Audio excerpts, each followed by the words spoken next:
ادا کر کے یہ پاکستان سمجھتا ہے کہ دنیا کو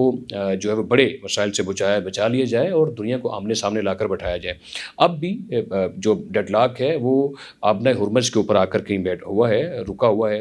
مذاکرات ختم نہیں ہوئے، مذاکرات جاری ہیں، بیک ڈور چینلز کے اوپر رابطے ہو رہے ہیں۔ ایران نے بھی تازہ پاکستان کے ذریعے سے اپنے جو جوابات ہیں، ایک تجاویز ہیں، وہ امریکہ کے حوالے کی ہیں۔ اس کا مطلب یہ ہے کہ پھر بھی میڈیشن ہو رہی ہے، سفارتکاری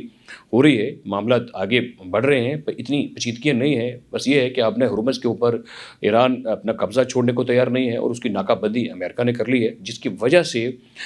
دنیا میں شدید سمجھ لے کہ ایک معاشی طور پر جو بحران ہے وہ پایا جا رہا ہے۔ اس کو روکنے کے لیے، اس کو ختم کرنے کے لیے، حالات کو پرامن کرنے کے لیے اور مستقل ایک جنگ بندی کے لیے، امن قائم کرنے کے لیے اسلام آباد اب بھی اپنے فریقین کا انتظار کر رہا ہے۔ وہ چاہتا ہے کہ فریقین آئیں، بیٹھ کر بات کریں، ٹیبل ٹاک ہو، ڈسکشن ہو، تاکہ جو حالات ہیں وہ بہتر ہو جائیں اور دنیا اس جنگ کی صورتحال سے باہر نکلے۔ کیونکہ اگر جنگ کے شعلے بھڑکیں گے تو پھر مشرق وسطیٰ، جنوبی ایشیا، مغرب، یورپ سب ہی اس کی لپیٹ میں آ سکتے ہیں، اور پاکستان نے تو خلیجی ممالک کے درمیان، اسلامی ممالک کے درمیان بھی ایک پل کا کردار ادا کیا ہے، اور مسلمانوں کے درمیان ایک اتحاد کی فضا کو قائم رکھنے کے لیے مرکزی کردار فیلڈ مارشل سعید عاصم منیر اور وزیر اعظم پاکستان محمد شہباز شریف بالکل ادا کر رہے ہیں۔ اور دنیا نے بھی اس بات کو بہت دل سے سراہا ہے، ٹرائیبیوٹ پیش کیا ہے، اور میں یہی سمجھتا ہوں کہ اگر سمجھ لیں اس کے 3 فریق ہیں اس جنگ کے، اگر جائزہ لیا جائے تو ایک فریق وہ ہیں جو جنگی فریق ہیں، اور ایک فریق وہ ہیں جو اس میں ثالثی کا رول پلے کریں، جیسے کہ ہم پاکستان جو اس میں ایک میڈیشن کا کردار ادا کرے، وہ اس کا دوسرا فریق ہے جو چاہتا ہے کہ امن قائم ہو اور دنیا جو ہے وہ کساد بازاری سے بچ جائے، دنیا معاشی قتل ہونے سے، انسانی قتل ہونے سے بچ جائے، تیسری عالمی جنگ نہ چھڑ جائے۔ کیونکہ پہلی دونوں جنگوں میں کوئی خاص قسم کی کوئی میڈیشن نہیں ہوئی، بلکہ دوسری جنگ میں تو جو کروڑوں دنیا قتل ہوئی، اس میں کوئی سفارتکاری سے جنگ ختم نہیں ہوئی، بلکہ ہیروشیما اور ناگاساکی پر حملے ہونے کے بعد امریکہ کی طرف سے سمجھ لیں کہ جاپان نے سرنڈر کیا تھا، اور سرنڈر ہونے کی صورت میں ہی جنگ ختم ہوئی تھی۔ اس کے علاوہ کسی نے بھی اس میں اپنی میڈیشن کا کردار ادا نہیں کیا تھا، اور دنیا کی تاریخ میں جو کردار اس وقت پاکستان ادا کر رہا ہے، اس کی مثال نہ پاکستان میں اور نہ دنیا میں اس سے پہلے کسی جنگی صورتحال میں نہیں ملتی ہے کہ اتنی بڑی جنگ میں کسی نے کردار ادا کیا ہو۔ اور اس میں تیسرا فریق، اس میں 2 فریق تو یہ ہیں، اور تیسرا فریق جس بات کا ڈر ہے وہ میں ضرور یہ کہنا چاہتا ہوں، وہ ایک تیسرا خاموش سمجھ لیں کہ ایک فریق ہو سکتا ہے جو یہ نہیں چاہتا کہ جنگ بندی ہو، جو یہ نہیں چاہتا کہ امن کو موقع دیا جائے۔ وہ ہو سکتا ہے یہ چاہتا ہو، یہ کھوج لگا کر بیٹھا ہو کہ ایسا وار کرنا چاہتا ہو کہ جنگ کو طول دیا جائے۔ وہ ایسی لابنگ کر رہا ہو سکتا ہے، جیسے بھارت ہے، اسرائیل ہے، یہ لابنگ کر رہے ہیں کہ جنگ نہیں ہونی چاہیے، کیونکہ بھارت کو تو کسی صورت سوٹ نہیں کرتا ہے کہ پاکستان سفارتکاری کرے، جبکہ ہم تو سفارتکاری کے سلسلے میں جیت چکے، ہم نے دنیا کے دل جیت لیے، ہم نے دنیا میں امن قائم کرنے کے لیے مقدمہ جیت لیا، ہم نے دنیا کی تائید حاصل کر لی، اور جو ہمارا موقف تھا وہ ہم جیت گئے۔ بھارت جو ہمیں کارنر کرنا چاہتا تھا، آئسولیٹ کرنا چاہتا تھا، وہ ہم نے پولیٹیکل ڈپلومیسی سے اور ملٹری ڈپلومیسی کے ذریعے سے ثابت کر دیا کہ ہم تم سے زیادہ طاقتور ہیں، ہم تم سے کم دفاع میں رہ کر بھی اپنا دفاع کرنا جانتے ہیں، ہم تم سے زیادہ ڈپلومیسی کرنا جانتے ہیں۔ کارنر تم ہوئے ہو، مودی کارنر ہوا ہے، اس کی سیاست کارنر ہوئی ہے، بھارت کا جو ایجنڈا ہے وہ کارنر ہوا ہے، پاکستان کارنر نہیں ہوا ہے۔ تو اگر خدا نخواستہ جنگ بندی نہیں ہوتی ہے، اسپیس مل جاتی ہے اس تیسرے فریق کو کہ اگر یہ اسپیس مل جائے، یہ خلیج اگر نہ پر ہو مذاکرات کے ذریعے سے، ڈیڈ لاک برقرار ہے، یا خدا نخواستہ جنگ کی طرف، جنگی صورتحال کی طرف چیزیں چلی جاتی ہیں، تو پھر تیسرا فریق کامیاب ہو جائے گا۔ پوری دنیا میں اس وقت 2 یہ ملک نہیں چاہتے ہوں گے کہ جنگ بندی ہو، باقی ساری دنیا چاہتی ہے۔ خطے کی بہت بڑی طاقتیں، رشیا چاہتا ہے جنگ بندی ہونی چاہیے، چائنا چاہتا ہے، دونوں پاکستان کے کردار کو سراہ رہے ہیں۔ ویسے اگر امریکہ کا دیکھا جائے تو 1976 سے لے کر آج تک، کوریا کی جنگ سے لے کر یہ موجودہ حالیہ ایران جنگ تک، امریکہ کے اپنے کھربوں ڈالر اس جنگ میں لگے اور لاکھوں لوگ قتل ہو گئے۔ صرف 9/11 کے بعد 2001 سے لے کر 2021 تک، یعنی کہ 20 سالوں میں 80 کھرب ڈالر کا نقصان ہوا، 9,40,000 لوگ یکماچل بن گئے، قتل ہو گئے۔ کس کا فائدہ ہوا؟ کسی کا بھی نہیں۔ انسانی نقصان بھی ہوا، اور یعنی کہ جانی نقصان بھی ہوا، معاشی نقصان بھی ہوا۔ تو یہ طریق ہم سب کے سامنے ہے۔ جنگ کے مسائل حل نہیں کرتی ہیں، جنگ تو خود ایک مسئلہ جو ہے ان کو پیدا کرتی ہے، جنگیں تو مسائل پیدا کرتی ہیں، مسئلوں کا حل نہیں ہوتی۔